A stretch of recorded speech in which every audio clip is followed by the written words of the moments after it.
This episode is brought to you by LinkedIn. Healthcare professionals can lead their careers with LinkedIn. Discover jobs by specialty, preferred shifts, and even desired salary. From mental health therapists to radiology technicians, it's now faster and easier for healthcare professionals to find the right fit. Learn more at linkedin.com/healthcare. Side effects may include faster job placement, improved work-life balance, and increased career satisfaction. Tonight on NBC, Jimmy Fallon and Bozoma St. John host the highly anticipated new competition show. I hired 10 creatives from all walks of life. They will be battling it out to see who can impress the world's biggest brands. This is a huge opportunity. This is the battle for the next big idea. This is not play. We're spending millions of dollars. I'm so excited to embark on this adventure with all of you. May the best idea win! On Brand with Jimmy Fallon, series premiere tonight on NBC. HR tech, work tech, and investment are transforming the future of work. Are you in the know? Welcome to the Work Tech Podcast. Join host George Larac for expert insights on the trends, M&A activity, and strategies shaping the workplace. Brought to you by OneWorkTech.com and the Work Defined Podcast Network. Hey, welcome back to Work Tech, everyone. It's me, George Larac, and it's been a theme lately. I'm spending a lot of time in the talent acquisition world, especially at the intersection of where candidates are finding and applying jobs and employers are finding and engaging candidates. And nothing's getting disrupted right now more than that intersection from on both sides. And I've got a great guest. It's a go-to resource. He's a go-to resource for me on any topic involved in this. It's Neil Costa, the CEO and founder of HireClix. And we're going to dig in on this today. Welcome, Neil. George, thanks so much for having me. I appreciate it. Yeah, I just want to clear the air right up front. Like we've got history here that most people don't know about, and it's gonna age us a little bit. I'm gonna tell the story. I won't use any dates, but so back in the day, this is how I like to frame it. Back when very few employers actually had jobs on their websites, totally. And you could probably count job boards, literally the number of job boards in the world on one hand at this time. So this is like early internet web days. I was running recruiting for what we called an internet commerce company, and we hired an accountant as part of many people we hired, or I helped hire. Yeah. And Neil, you were that accountant that I'm talking about. I was, man. I was. It was. I remember Salamander's restaurant very, very well. Right? Yeah. Yep, in Boston. They had coconut macaroons. Yes. That. Yeah. A couple still lodged right here, George. But they weren't famous for those. But the way I learned about them was the CFO at the time. The company was Open Market, internet commerce company, Cambridge, Massachusetts. And the CFO loved those coconut macaroons. They were like dipped in chocolate on half. And if you needed anything, you brought her a coconut macaroon. Yeah, exactly. It was an appropriate bribe, right? Yeah. Or at least an attention getter for sure. Yeah. So. Well, people ask me, on the talent acquisition side, like, do you have any strategy for, working with the CFO and getting, whatever you need, it's tech or a program approved. And it's like, well, do you know what kind of cookies they like? Yeah, absolutely. Yeah. But, okay. So let's start out by saying, tell us about Neil, tell everybody about Neil beyond the fact that we know you started in accounting now, but what was the journey? Because from there, I kept bumping into you over the years at major players in this industry. And here we are today, a few years later. So tell us about that journey and then tell us about HireClix. Yeah, I mean, I think that the days at Open Market really opened my eyes to the software world. I mean, I was a PwC person or Coopers & Lybrand back in that day and before that, but I got really involved in the startup community in Boston and made my way to a couple others, but that landed me at Monster.com eventually, and that's how I got into the recruiting space. So between the accounting job there at Open Market and Monster, I spent time migrating from an accounting role to a marketing role. And it's funny that accounting background, I always appreciated appreciated it. But now as I got into more online advertising, online marketing, and especially at Monster, we were just so metrics driven on where we spent an advertising dollar and figuring out that return on investment. Having a big consumer brand like that, we were very motivated to, deliver value to the clients and bring people back to Monster and search on their jobs. And so that's kind of how that was kind of when we reconnected when I got in the recruiting space there. And then I found my way over to My Perfect Gig for a little bit when matching and ranking and was kind of probably a little too early, and certainly some bad timing in 2008, right? Kind of a bit of a and then 2010 is when I started HireClix. So that's really where I am. 15 years this year with HireClix. Yeah, and My Perfect Gig, it was the original founders of Brass Ring. Yes, exactly. And that's where I, jumped onto the tech side years earlier. It's a small world. It really is. It really is. It's been great. Yeah. So let's talk about HireClix a little bit. I think when I think about this world of recruitment marketing agencies, I think of HireClix as like the most tech forward. And can you talk a little bit about your strategy with because you're a services business, but I've seen especially over the last couple of years, you've put a lot into developing some technology offerings. What's the strategy there for a recruitment marketing agency? Yeah, I mean, I think that, I appreciate you saying that. I mean, I think we do have a very strong aptitude and ability to leverage, the latest technology out there. And I think as a good service provider, that's really where you can show your value to clients, right? I think the tech landscape changes so much, and you've got to be able to understand and interpret and help them make sense of it all. I think that what you noticed in the last year and a half, 2 years, is that we've really brought more technology under our umbrella in order to be closer to it, and that way we can deploy it faster. For a long time, I was I really felt it was important to stay at arm's length. But once we started leveraging programmatic technology, we then started to jump into career site technology, and most recently we've really spent a significant amount of time making sure that we have a strong analytics platform for our clients. And it's really that you have to be close enough to have it all work. It's like conducting an orchestra, right? And I think that's how we look at it. We've got to have our hands in it pretty deeply in order to make sense of it for the clients and to be frank, to get the most out of it. Yeah. I think the career site was probably the linchpin that put me over the edge of we've got to just, have a greater sense of ownership in building, deploying, and leveraging career sites. And so that's really, I think, the most critical kind of juncture point that we had to face. Yeah, and you're specifically on the career site side. When you had walked me through that offering, this is you're leveraging,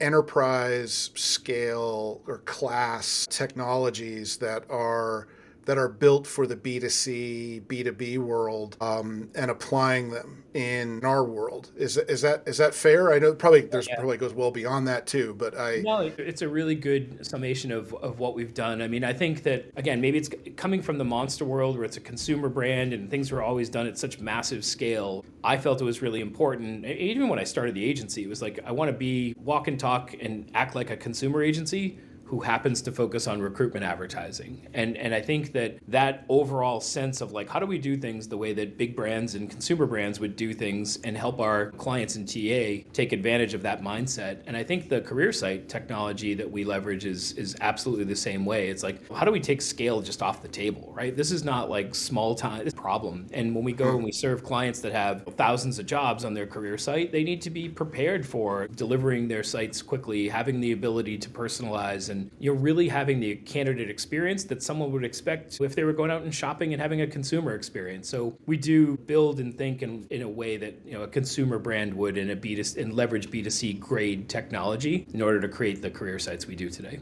Yeah, and you mentioned the orchestra concept, which in my mind talks, I think about balancing different sections, right? Yeah.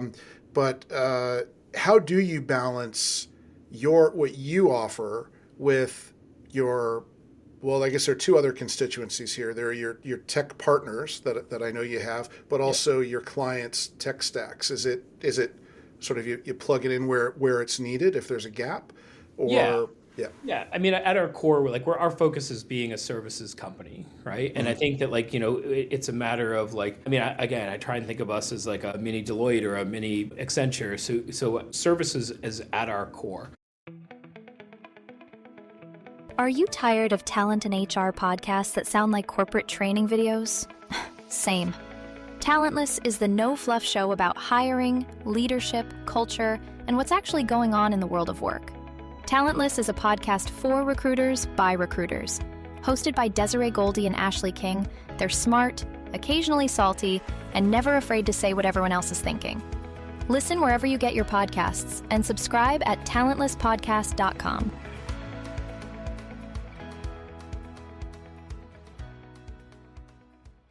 And when you're a services company, you have to really understand the client's business and technology first. And when we do that, we become a better partner, we become a better advertising agency when we understand their tech stack, but also when we understand their hiring challenges and turnover challenges and all that kind of good stuff. The foundation is there. The people on our team, the Clixers we have, that's what they try to do out of the gate is how do I become the cognizant business partner that understands the pain that you have, the challenges you have, the future you're trying to achieve. And from there, we can figure out which of our solutions plug and play appropriately.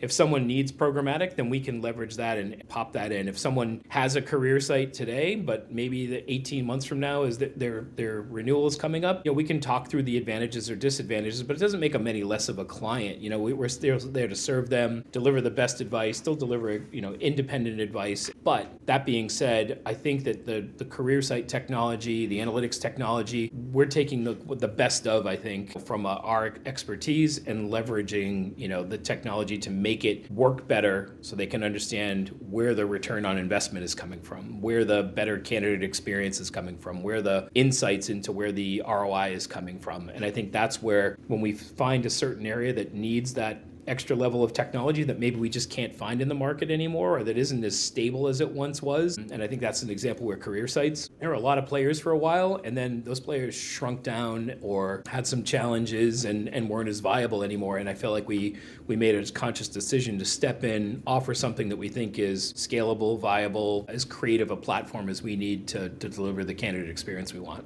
Yeah. And, I was looking at the announcements that you've made or, the products that you've released in the last maybe 18 months or so, I think. And I have a little list here. Maps for career sites, along with a full career site offering, advanced analytics dashboard for recruitment strategy optimization, an AI-powered, it looked like service sort of knowledge center for your customers, and then your employer brand network. Are there any of those areas that you want to key in on? You talked about the analytics, making better ROI decisions. You talked about candidate experience. It seems like, you've just been putting building blocks, next to each other and on top of each other, assembling this. Yeah. I think the thing that everybody should be looking at, whether they choose our technology or not, is I think the biggest pain point right now in the market is career sites. I think that the welcome mat, the way that people welcome people in the front door with their current career sites is in shambles to some degree. And I think that we go to these IPMI events and if I'm speaking at them, we're talking about candidate experience and career sites. I'll ask people how many. It's typically a CHRO to a VP of talent acquisition. And I'm asking with a show of hands, how many people are proud of their career site? And it's 1 or 2 out of 100 people that are raising their hand. So Wow. If you think about that, and it's anecdotal, but that's a problem. Right? And so everything we spend from an advertising agency perspective, everything that comes organically from Google to a career site, this is you're welcoming them to the front door that you're not happy with, that you're not proud of, that you're oh, I know we should fix that. I know we've got a problem, but they're having a hard time taking action on that. And so I think that's to me the most important piece of technology that we're offering today. And I think it's the biggest opportunity to make an impact. And I think what we see that people are just hesitant because they feel like there's so much risk that comes in implementation of any technology, right? An ATS, a career site.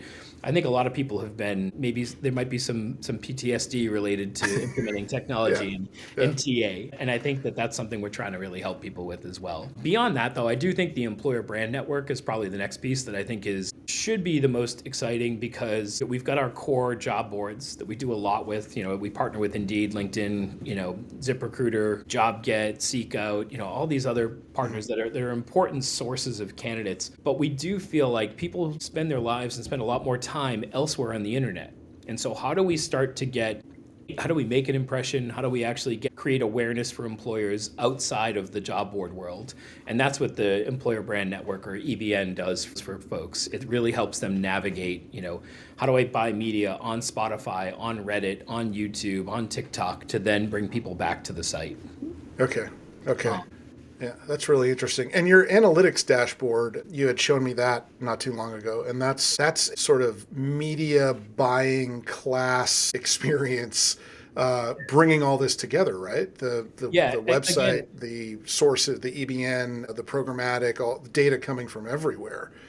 This George, like when we look at a lot of reporting, and again, being a bit of a numbers geek as a former accountant, this is like important stuff. And, you mentioned earlier talking with the CFO, like I think that the end goal, if you have a budget, whether it's $100,000 or, $5 million in recruitment marketing dollars, you've got to figure out like, how do I present that? How do I show ROI? How do I show progress? What's happening to a CFO? And that CFO is the keeper of the purse, right? If you're going to get more, then you're going to have to show like what happened with the money that you spent. And I think a lot of people are facing real challenges, whether you do it all directly and try and assemble all the metrics from all the different places you're spending money, or whether you work with another agency. We've found that it doesn't matter. Like those folks coming from other agencies or doing it on their own, they're struggling to put all those numbers in one place. And with our advanced analytics platform, the goal is like, how do I account for every dollar I spend? And how do I show that in one place?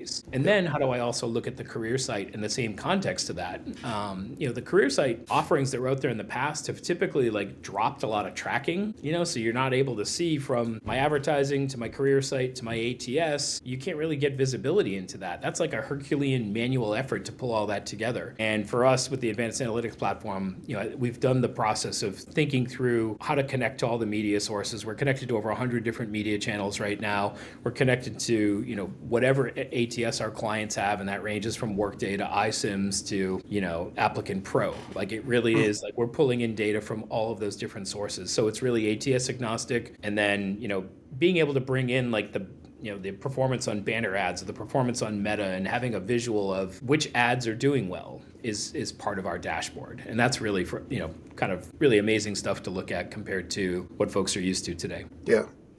I mean, it's being able to make, better decisions, not just with where you're spending your money, but what's working and what isn't. And it all comes back to that experience on both sides, right? It's crazy that all these years later, we're still struggling with the candidate experience issue. And I applaud you for investing in solutions that are going to help with that. For a limited time at McDonald's, get a Big Mac extra value meal for $8. That means 2 all-beef patties, special sauce, lettuce, cheese, pickles, onions on a sesame seed bun, and medium fries, and a drink. We may need to change that jingle. Prices and participation may vary.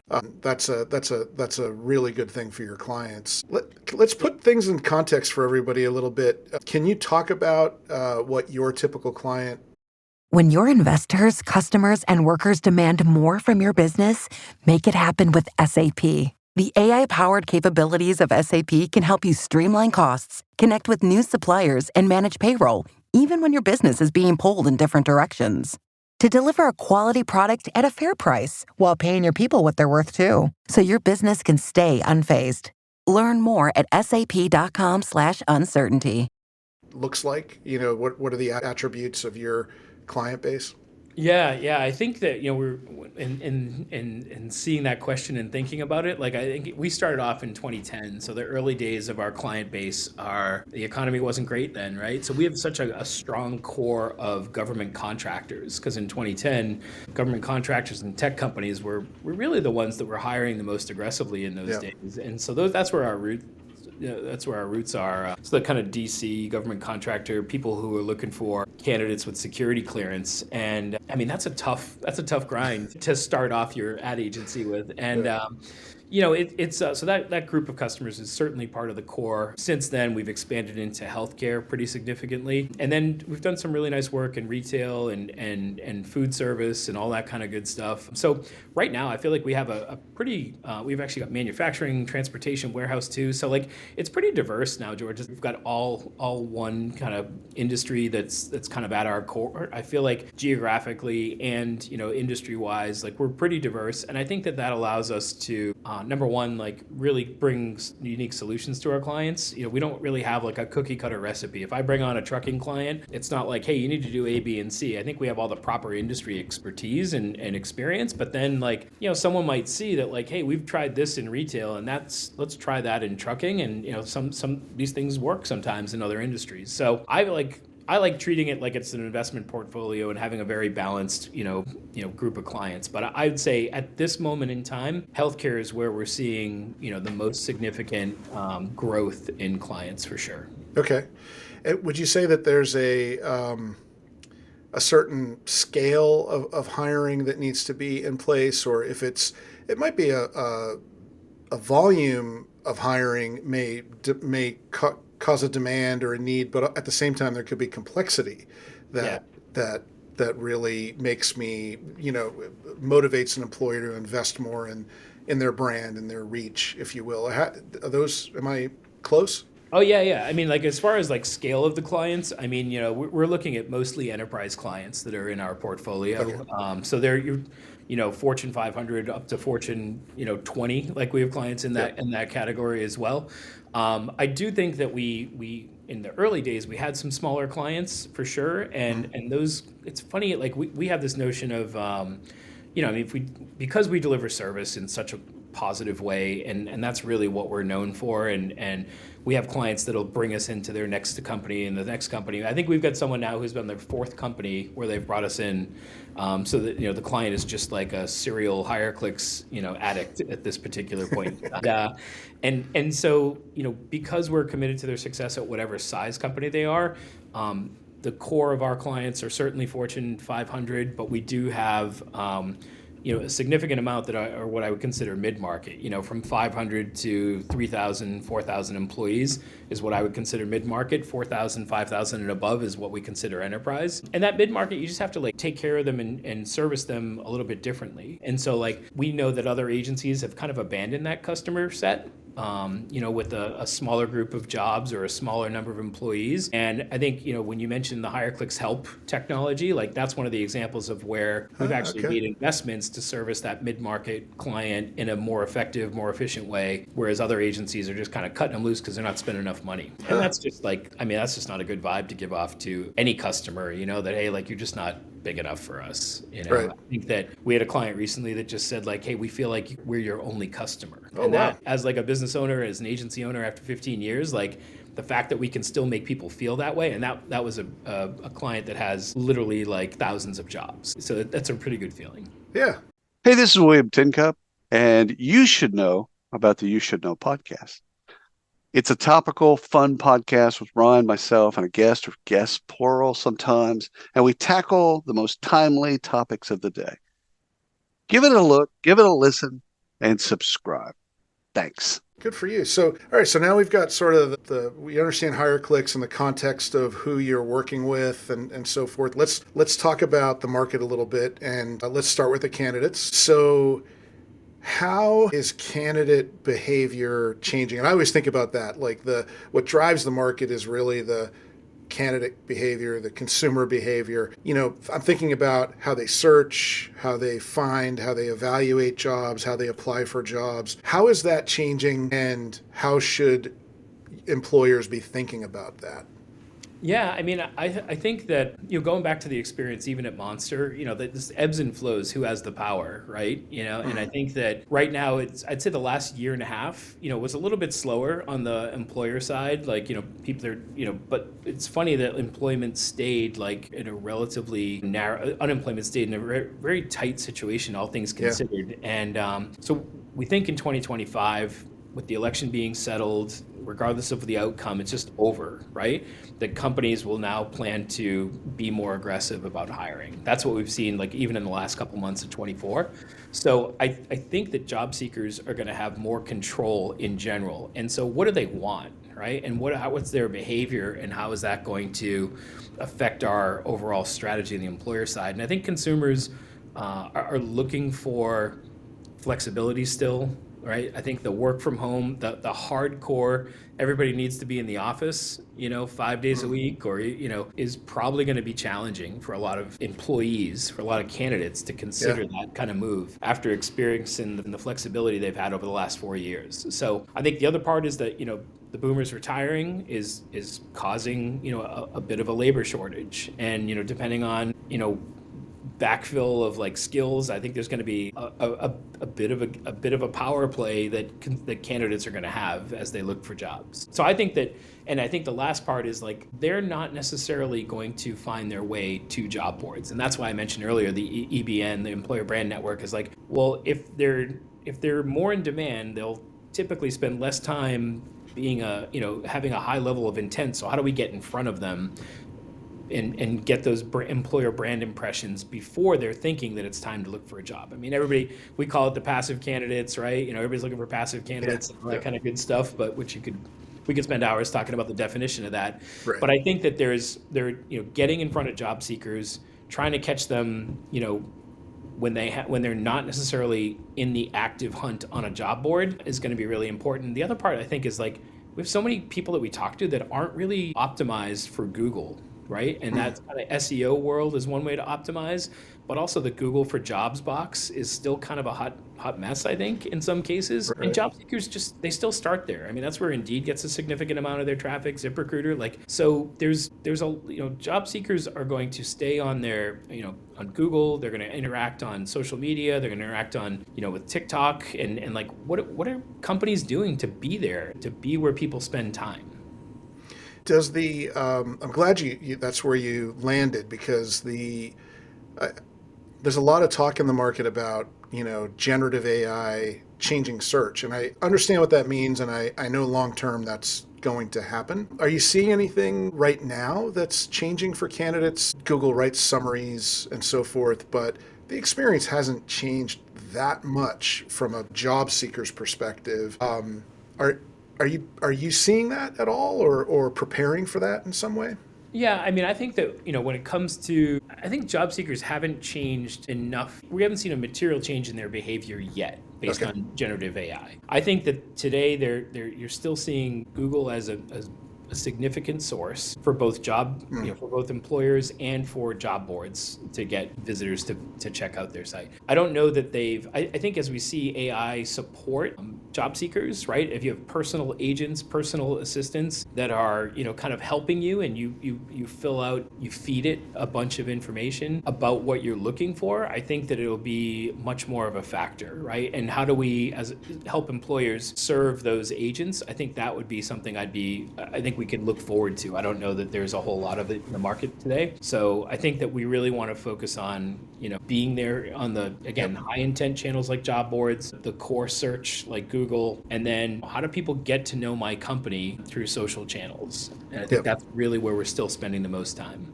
Okay. And is there, you can't really talk about the candidates without talking about the employers. And that's where, if the candidate behavior, if the issue is, and it's always been like being where they are, find them where they are, meet them where they are.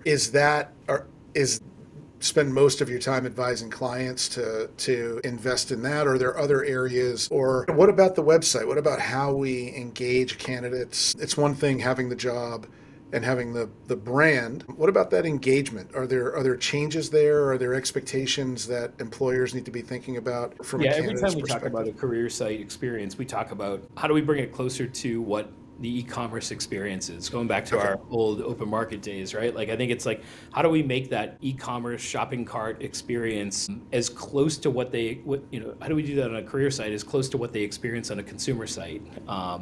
there's no equivalent of Apple Pay. Maybe the Indeed Quick Apply or a LinkedIn Quick Apply is the closest thing you have to a job seeker Apple Pay. But I think in general, like just the way that jobs are presented and the handoff from the career site into the ATS interface, and does the Workday experience really represent what I'm like a modern e-commerce experience? Like not, right? Yeah. So, and I think you've got this generation gap in the workforce too, that like, maybe, a Gen X person like me is willing to tolerate, some of the hokiness because I remember what it was like. But, if I'm 24 and I'm used to everything being so fluid, like, am I really going to ride that out? And I think that that's really where, when we talk about the employer side, we talk about that ease of application, that ability to engage, the how do we provide, I think one of the things that I'm really excited about, and you'll be hearing more about it in the first quarter of this year, is like, how do we, the personalization that we can provide without without grabbing cookies, right? So, are we mindful in today's day and age of their privacy while also providing a personalized experience? And I think that's something that like, career sites haven't really thought of. It's like, we're going to slam the cookies on your, in your browser, and we're going to like, you're going to have to accept them to get to this next stage. Or, how many job boards have like, you have to set up an account in order to see content. Like, is that really the type of experience that's going to win over the majority of job seekers at this stage? Like, I think it's a big ask to create an account every single time. Yeah. Yeah. So, I have a couple more questions that I really want to ask. I know we're at time, but I'm gonna ask them. Of course. I'll combine them. So one is about the traditional sources, the big traditional sources. You mentioned some of them earlier that you work with: the LinkedIn's, the Indeeds, the ZipRecruiters, etc. And then the concept of how can employers stand out? So I'm wondering, on the sources, it sounds like they're still delivering. I was curious about that. If there are new sources that you're excited about, sounds like TikTok, assuming it, we'll see what happens with the ban, but some of the newer media is something you're excited about, and untraditional sources like that the EBN represents. Am I leaving anything out on that concept, or? No, I mean, I think that the traditional sources, I will say, this is where you have to do like blocking and tackling, right? It's not fancy, like making sure that you have your job set up on, again, the big ones that we talk about day to day that we're trying to make sure we get the best possible investment because there's a high degree of intent. It's Indeed, LinkedIn, Glassdoor, ZipRecruiter. Like those four are like, kind of core investments that we have to make sure that we get the best possible ROI, that we should have some presence. Beyond that, there are some new players in the job board space. I think we're starting to see JobGet with some traction. And again, but beyond that, like Talroo's still hanging around and doing some stuff. Like there's a couple of them that are beyond that are starting to show signs of life. And so with the core four that I mentioned, it's about how do I track, measure, and make sure I'm as efficient as possible? Whether that's a LinkedIn recruiter seat or the LinkedIn job slots, I've got to manage and measure those assets as different investments. And am I doing a really good job? So it's like a really deep dive, really blocking and tackling. I know I have to be there, but I could waste money there if I don't do it right. The next part, certainly getting out on, next bucket would be like that second tier job boards, sourcing tools, things like that, where, hey, do I want to try Seek Out? Do I want to try a couple of seats? Do I want to move the majority of my seats from another sourcing solution over to Seek Out? The kind of second level of investments and decision making I have to have. And that's how I would advise a client to look at it. The third priority is like, what am I doing in consumer media? Am I just getting out to Facebook, Instagram, and just putting stuff out there just because I want to showcase a little bit? Or am I actually measuring for engagement and ROI? Am I getting applicants? Am I getting people in my talent community? So whether it's Spotify, YouTube, Reddit, you name it, like that's the third category. I've got to have some sense of, can I get candidates from different sources that I'm not on today? And I'd say the majority of folks are not doing enough. And if they're doing stuff, it's kind of more fluff branding versus like hardcore direct response tracking in those employer branding channels to see what I'm getting. Because the barometer might not be necessarily full applicants, but it might be talent community members. It might be visits to a custom landing page. It might be visits to the career site. And so if I'm trying those things, am I just like, hey, happy to be on Reddit? That's kind of like dated, right? You've got to be there with a certain level of intent to look for signs of life, but you have to know what those signs of life are. Okay. And then how do you stand out? That was the other side of it. As an employer, it sounds like, if I'm not going to answer for you, but it sounds like you've got to almost earn the right to stand out by covering all these sort of blocking and tackling bases that you're talking about, to then get your voice in front of the candidate and have the opportunity to stand out? Yeah, I think there's two ways that you'd have to stand, that you have opportunities to stand out as an employer. One is with creative, and you clearly, like, you know, there's a lot of bad creative in recruiting, right? It's like, I mean, and I think that there's a way to stand out, and that creative is related to your career site, but also related to what do you put out there on the social media channels. If you're going to do advertising on Reddit or Spotify or YouTube, like, are you putting out stuff that grabs people's attention, or are you putting out like stock generic stuff that looks like everyone else's stuff? And so I think that the creative can be a differentiator, and I don't think a lot of people spend time on that, mostly because they don't get the support they need from their corporate marketing team. They don't have the assets they need to really activate creative in a thoughtful way. So that's what I'd say. The other part is that if you can't figure out how to get a good ROI on the core things that you mentioned, those job boards and the sourcing tools and all that good stuff, then you won't have any money left to go out to the consumer channels. And so if you're hyper efficient, and that's what we really strive to be for our clients, hyper efficient on the core job board, high intent sourcing tools, then we know what works, what doesn't work, then we start to free up dollars to go experiment. And I mean, ideally, at Monster, I was always experimenting with 25% of my budget was testing and trying new things. And everything in that consumer world would be really a test at this particular point in time. Like, not many companies have enough miles on the car to know how Reddit's gonna work for them. And so you've got to be really efficient, because I mean, we just don't have the same budgets that corporate marketing has, right? Like corporate recruiting, HR, we have lesser budgets, so we need to either get marketing to kick in some dollars, or we need to make those dollars by being hyper efficient in the other channels. Yeah. All right. So you've given me a little extra time. I really appreciate it. I could talk to you for another hour on any one of these topics, but real quick, what do you think for the market in 2025? You're optimistic? You're cautiously optimistic? What are your thoughts? No, I've thrown caution to the wind for 25. Like, I feel like I think we're really optimistic about what's going to happen. Like, I think that people are going to be, I think employers have to make changes. I think that, given our approach, our tech forward thinking, our service levels, like I think we're in a really good position, but I think overall the market's going to come back. And I mean, I feel like if companies aren't planning for it, or if they haven't been planning for it over the last couple months, I think they're going to be, the starter's gun is going to go off, and people are going to be behind very quickly. Okay. Yeah. So all right. I'm very bullish on 25 and like what's going to happen in talent acquisition and recruiting. Yeah.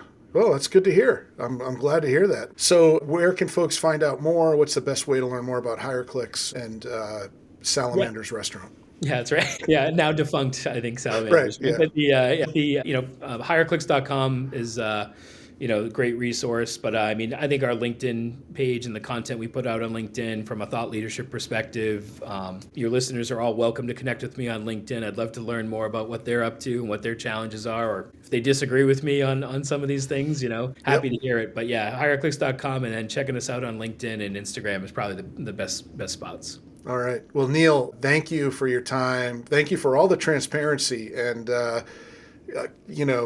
taking all those questions and approaching them thoughtfully. I really appreciate it. Oh, man. Thank you so much for having me, and great to see you. Happy New Year. Yeah, Happy New Year. And thanks to all of you, whether you're listening or watching on the Work Defined Podcast Network or YouTube. Thanks for being here, and until next time. Thanks for tuning in to the Work Tech Podcast. Visit us at oneworktech.com and find out why Work Tech is considered the most trusted source of market intelligence and strategic advice for work tech. Subscribe to the Work Tech YouTube channel for video episodes and exclusive content. And be sure to check out the entire Work Defined podcast network at WRKDefined.com for more podcasts on the world of work.